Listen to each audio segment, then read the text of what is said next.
మేము చాలా గ్రేట్గా ఫీల్ అవుతాం. మార్చ్ 27 అన్నది.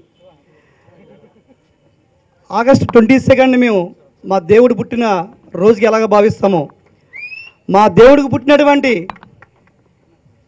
రామ్ చరణ్ గారు ఆయన కూడా మరో దేవుళ్ళ భావిస్తాం ఎప్పుడు కూడా. మేము ఇవాళ ఆయన పుట్టినరోజు సందర్భంగా అభిమానులందరూ కూడా ఎక్కడెక్కడి నుంచో వచ్చి ఇక్కడ ఈ ప్రోగ్రాం పాల్గొనడం, మాకు ఎంతో ఇదిగా సహకరించడం, చాలా గొప్పగా ఈ కార్యక్రమాన్ని ముందుకు తీసుకెళ్ళడానికి ప్రయత్నిస్తుంటారు అందరూ కూడా.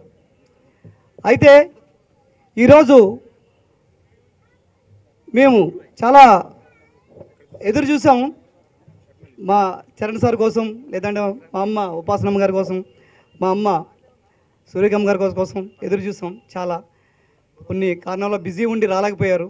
మీరు అన్యదా భావించకుండా వాళ్ళందరూ ఇక్కడుండి అక్కడుండి మనం చూస్తున్నారన్న ఫీలింగ్లో మేము ఉన్నాం ఇక్కడ. అదే మాకు ఆనందం. ఎప్పుడు కూడా ఎన్నో సంవత్సరాల నుంచి ఈ కార్యక్రమాన్ని ఇక్కడ టీం రామ్ చరణ్ ఆధ్వర్యంలో చేస్తూ ముందుకు వెళ్తున్నాము. If you like the video, please like us and subscribe Tollywood Nagar.